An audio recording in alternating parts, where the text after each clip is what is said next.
بسم اللہ الرحمن الرحیم۔ السلام علیکم۔ حضرت عبداللہ بن مسعود رضی اللہ عنہ نے دو احادیث بیان کی، ایک نبی کریم صلی اللہ علیہ وآلہ وسلم سے اور دوسری خود اپنی طرف سے۔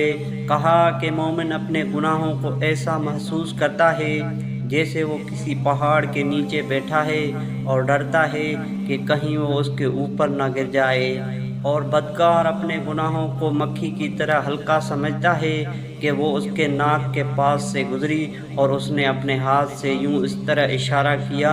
ابو شہاب نے ناک پر اپنے ہاتھ کے اشارے سے اس کی کیفیت بتائی، پھر انہوں نے رسول اللہ صلی اللہ علیہ وآلہ وسلم کی یہ حدیث بیان کی۔ اللہ تعالیٰ اپنے بندے کی توبہ سے اس شخص سے بھی زیادہ خوش ہوتا ہے جس نے کسی خطرے کی جگہ پر پڑاؤ کیا ہو، اس کے ساتھ اس کی سواری بھی ہو اور اس پر کھانے پینے کی چیزیں موجود ہو، وہ سر رکھ کر سو گیا ہو اور جب بیدار ہوا ہو تو اس کی سواری غائب رہی ہو۔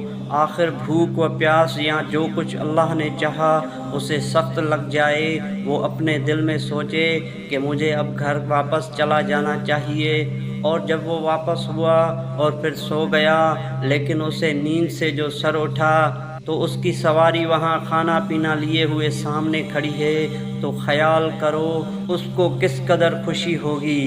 دوستو، ویڈیو اچھی لگے تو چینل کو سبسکرائب ضرور کر دیجیے گا۔ اللہ حافظ۔